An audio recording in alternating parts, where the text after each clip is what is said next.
Hola chicos, ¿qué tal? Como habíamos quedado, vamos a presentar la clase de Historia Universal en el tema 6 que nos corresponde al Imperio Romano.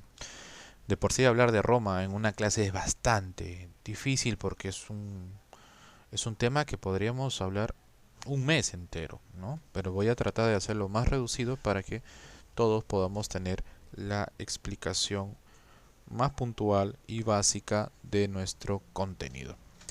Bien, primero vamos a ver el mapa de Roma, que a decir verdad es un mapa bastante curioso, ¿no? Desde el contenido, ¿no? que tenemos, desde la forma típica de una gran bota, ¿no? Y de todo lo que contiene, ¿no? Esta gran nación. Primero entender que Roma nunca fue un reino unitario, siempre fueron independientes, una ciudad de otra, un reino con otra, hasta que se fortaleció y se unificó una sola y se convirtió en el gran imperio romano, considerado uno de los imperios más poderosos de toda la historia de la humanidad y que hasta el día de hoy tiene muchos aportes a la civilización, entre ellos la democracia, el lenguaje que aún no se ha perdido del latín y muchas cosas más que vamos a ir recordando. Bien, quiero que vean el mapa. Es el mapa de Roma, cómo va a terminar posterior. Este es un mapa romano más moderno. No es actual, obviamente, sino de la época posterior al imperio, ¿no? Podríamos decir un mapa medieval, ¿no? Y un poquito más allá. Bien, primero saber que Roma está pues en la parte sur de Europa, pegado en el maravilloso mar Mediterráneo, que sirve pues de un contexto súper importante, ya que es el medio del mundo. Mediterraneum significa el medio del mundo, ¿no? Entonces su ubicación geográfica la permite estar en el medio de Europa, no tan cerca a Asia, pero un lugar conectado muy importante para el comercio marítimo, de Asia y de África, ¿no? Que colindantemente está muy cerca, ¿no? Por esta zona. A través de sus islas viaja más rápido y llega hasta ahí. La ciudad de Roma se encuentra en la península itálica.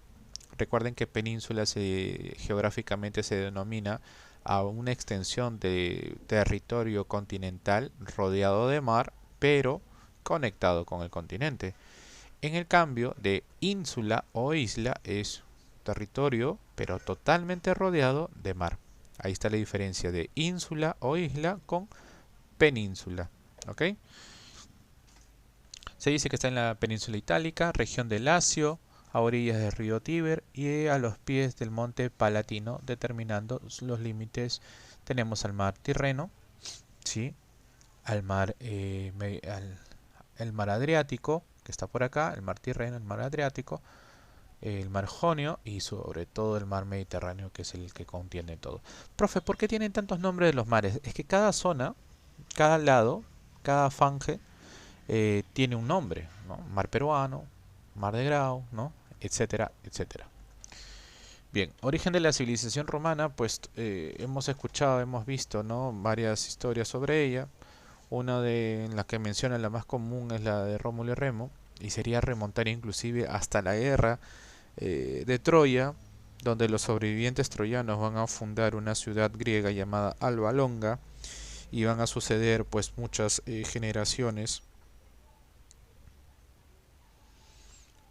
muchas generaciones realizadas en ella, ¿no? Hasta que llega el reinado de Numa Pompilio y este rey pues llega a tener un hermano que siempre quería el reino y no se le daba. Este rey Numa no tenía hijos varones para heredar, sino tenía una hija llamada Silvia Rea.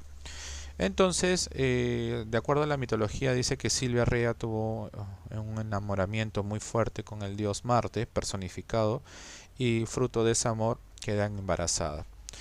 Cuando el tío Amulio se entera que la sobrina Silvia está embarazada y el hermano todavía puede reinar, entonces va a derrocar a su hermano, le quita el poder del reino y a Silvia Rea le expulsa estando embarazada, ¿no?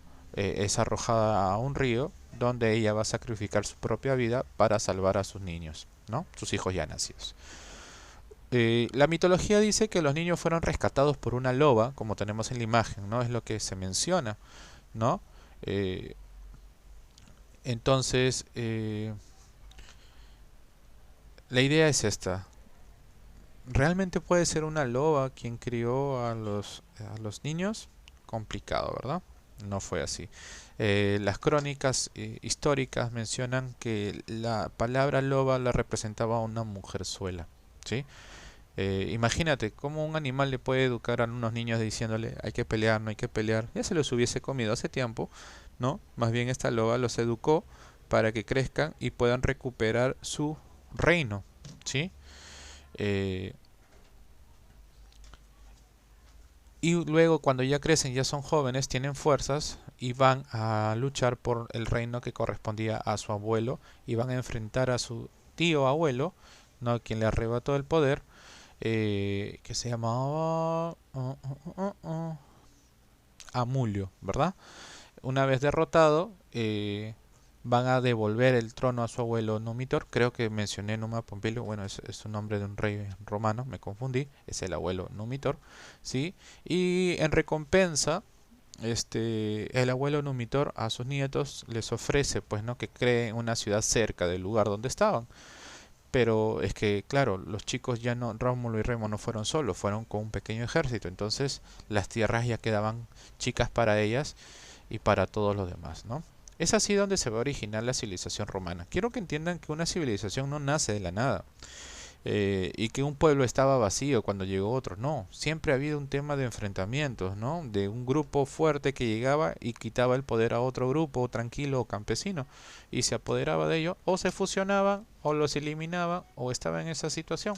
Pero de que pasaba por pelea, siempre hubo ello.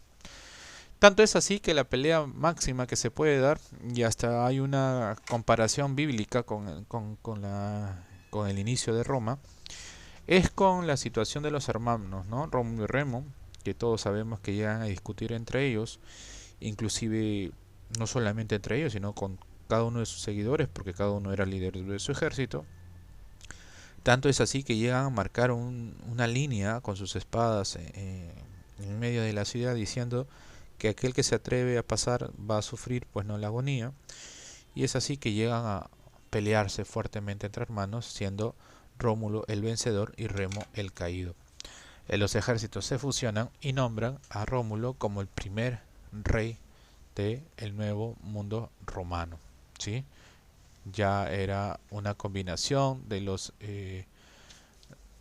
nietos palatinos que llegan a esta zona de los latinos y los sabinos y generan una nueva nación, los romanos.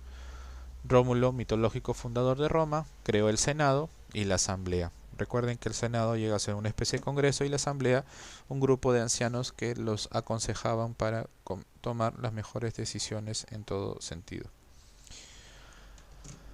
Luego va a continuar Numa Pompilio, ahí me estaba confundiendo, como el gobernador pacífico de origen sabino. No era el hijo de Rómulo, sino otro líder. En esa época no, la herencia de los reyes no dependía del linaje sanguíneo, sino de quién era el mejor postor. Fundador del culto romano, reglamentó ceremonias religiosas, fundó el templo de los dioses de dos caras y conocido el dios Jano, ¿no? El dios de dos caras. Tulio Hostilio concedió tierras, el tercer rey, a los pobres, no respetó la religión, conquista Alba Longa. Miren, Alba Longa, la tierra que era de los abuelos de los mitológicos Rómulo y Remo, son conquistados por sucesores. Eso también bastante difícil, ¿no? Ancomarcio fundó el puerto de Ostia, él era sabino, pertenecía a ese linaje. Tarquino el Antiguo, rey de origen etrusco, también de otros orígenes, edificó el Circo Máximo, la cloaca. La cloaca que nosotros conocemos, chicos, es el desagüe de la ciudad y el foro. Quiero que entiendan algo, me voy a detener aquí porque hoy en día ustedes es difícil comparar, ¿no? Nosotros tenemos agua, desagüe, luz, internet, gas, ¿no? En aquella época no era así, chicos. Las ciudades eran un desastre, eran pueblos, eran tierra sobre tierra. Nosotros hoy en día vivimos un mundo súper moderno y avanzado a comparación de ellos, a pesar que los romanos fueron los más avanzados de su época. Imagínense que los pueblos más sofisticados de ese momento, en mitad de la calle uno tiraba el agua, pues, como se dice, ¿no? Residuales, ¿no? O sea, de orinas o conteniendo desechos humanos. Tú caminabas, hacías compras y por tu costado veías esas cosas. O sea, ¿por qué? Porque no había un sistema de drenaje. Son los romanos que cambian eso. Mejoran, ¿no? Teniendo una línea muy parecida a los griegos, pero la perfeccionan y amplían en un sistema que ellos llaman cloaca, ¿no? Algo subterráneo. Luego tenemos a Servio Tulio, el sexto rey, estableció una confederación de pueblos latinos. ¿Qué quiere decir una confederación? Pueblos que no eran necesariamente, digamos, servidores de los romanos, pero eran aliados. Cuando tenían un enemigo en común, se unían para defenderse. Y acá viene el problema. Tarquino, el segundo Tarquino, el soberbio, es considerado un rey déspota. Sus excesos originaron la caída de la mano de los romanos y el fin de la monarquía. ¿Quiénes fueron los que le quitan el poder a los mismos romanos? En estos casos a los reyes son el Senado. El Senado, la República, chicos, quiero que entiendan, es el poder del pueblo traspasado a las manos de los senadores, en nuestro caso congresistas. Y ellos convocan a un líder, ¿sí? Cuando ven que el líder no ejerce bien su función, ¿qué es lo que hace? Le quitan el poder. Y en este caso, al séptimo rey Tarquino el Soberbio, le quitan el poder, lo derrocan, no solamente legalmente, sino con un tema militar, porque el Senado también tenía su ejército, su curia senatus, y le quitan el poder. Es allí donde acaba la primera época del mundo romano, llamada monarquía, y empieza la segunda época, la República Romana. Bien, la República Romana se desarrolló entre los años del 509 antes de Cristo hasta 29, tendría que ser antes de Cristo, también son casi 500 años, ¿no? En este periodo se entiende que es el Senado el que tiene el poder, ya no hay un rey, pero cada cierto tiempo elegían a un líder, normalmente militar político, que ejerza el papel de, no de un rey, sino como una especie de presidente, ¿sí? Esto quiero que quede claro, no era un nuevo rey, sino eran representantes, pero estaban al servicio del Senado. Este llevaba por nombre de cónsul, ¿sí? Los cónsules eran representantes del Senado y no siempre era uno, normalmente eran dos, para que al tener dos cónsules uno limite el poder al otro, ¿no? Y no se vuelva un tirano o quiera volver a ser un rey. Entonces este era el sistema republicano que se va a dar casi 500 años, ¿no? Que va a servir.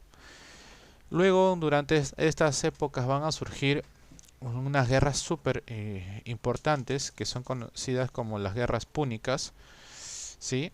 Que va a ser pues las luchas muy sangrientas de Roma contra Cartago. Recuerden que Cartago llega a ser la principal fuente del imperio extranjero, de los persas, los sobrevivientes de ellos, ¿no? Había una lucha de expansión de tierras, entonces todo ese detalle era complicado, ¿no? Eh, entonces nosotros tenemos que tener en cuenta que estas guerras no era un tema simple, ¿no? Era una situación bastante complicada. A partir del año 264 a.C., Roma organiza una importante flota que ataca las posesiones cartagineses en Córcega, Cerdeña y el norte de África.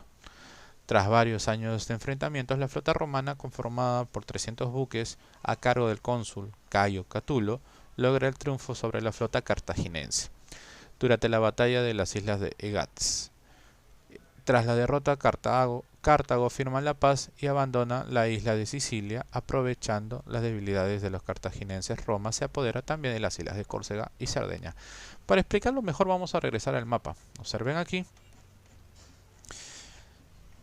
Cartago llega a ser la frontera. Digamos, es un nuevo reino sobreviviente al antiguo reino persa, ¿sí?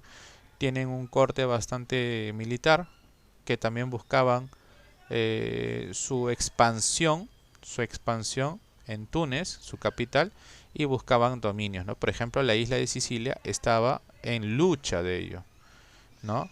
Igual Cerdeña. Entonces, los romanos estaban enfrentando entre ellos, ¿no? Para el dominio. Una vez que Roma vence y se apodera de estas islas, no solamente lo hace, sino que inclusive se aprovecha y continúa su expansión por la parte norte de África, ¿no? Es ahí donde se dan cuenta que los romanos no pueden quedarse solamente ahí, deben crecer más. Aníbal Barca, hijo de Amílcar, atacó en el año 218 la ciudad española de Sagunto, antigua colonia griega aliada de Roma. A partir de ese momento, la campaña de Aníbal colocó a los cartagineses en una posición favorable frente a los romanos, ¿no? En otras palabras, podríamos decir que los cartagineses estaban con mayor ventaja para ganar. Escipión decidió amenazar directamente a la ciudad de Cartago, por lo que Aníbal decidió abandonar todas sus posiciones en Europa para acudir a la defensa de la ciudad. La batalla decisiva tuvo lugar en el año 202 en Sama, donde los romanos salieron victoriosos. ¿Qué quiere decir? Mientras los romanos estaban expandiéndose por el oeste, en la zona de España, ¿sí? Los cartagineses aprovecharon, ¿no? Como se dice, y buscaron recuperar aquellas tierras que se habían apropiado. Pero a las finales los romanos nuevamente vencieron. Y en la tercera guerra púnica se desarrolló en el año 149 al 146 y culmina con la destrucción total de Cartago, ¿no? Los pocos sobrevivientes de esta ciudad fueron esclavizados. Ya decidieron ir con todo y desaparecerlos para evitar mayores conflictos más adelante. Los romanos, aprovechando la gran movilización de los ejércitos y buques, se lanzaron a la conquista total de las costas del Mediterráneo occidental, logrando apoderarse de Macedonia, Siria, Grecia y gran parte de la península ibérica, ¿no? Entonces ya dejaron de ser la porción de la pequeña bota, ahora pasar a ser ya un reino mucho más grande, ¿no? Más continental. ¿Qué consecuencias tuvo estas guerras púnicas? Al terminar las guerras púnicas, Roma se había convertido en la gran potencia denominada el Mediterráneo occidental. Imagínense, aumentó el latifundismo, que quiere decir el poder sobre la tierra, la esclavitud, que es un sistema económico que ellos manejaban, y las riquezas. Más adelante dio el inicio a las guerras civiles, ¿no? Porque recuerden que el poder siempre llama a más poder. Internamente también existía la situación de las clases sociales, porque hay que entender, los romanos en ello tienen un criterio muy especial sobre el tema de las clases sociales, ¿no? Entonces existen rebeliones en las cuales se van a entender, ¿no?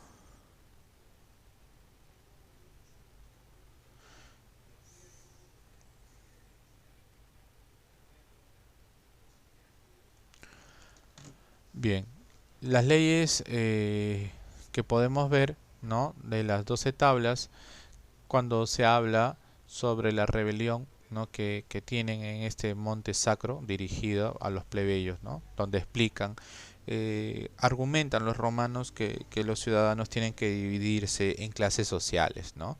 Por ejemplo, aquellos romanos que son de origen de tierra tienen un grado de jerarquía, ¿no? De aristocracia. Entonces no podrían compararse ni igualarse a aquellos que son del pueblo simple o que son extranjeros y que llegaron no sé, a vivir en esos pueblos. No tienen la misma igualdad, ¿no? Dentro de las guerras civiles, debido a la ambición política, estallan tres guerras civiles durante la República Romana. La primera entre el cónsul Patricio de Sila y el cónsul de origen plebeyo Mario. Miren, acá es un caso bastante peculiar, porque recuerden que les decía que el cónsul es el título que otorga el Senado a un líder político militar que representa el poder de toda Roma. Por primera vez ocurre una situación que un plebeyo, o sea, un hombre común, por su gran capacidad militar, fue llevado hasta grados superiores y luego es convocado como cónsul. Y recuerden que el Senado convocaba a dos cónsules y aquí viene el enfrentamiento, ¿no?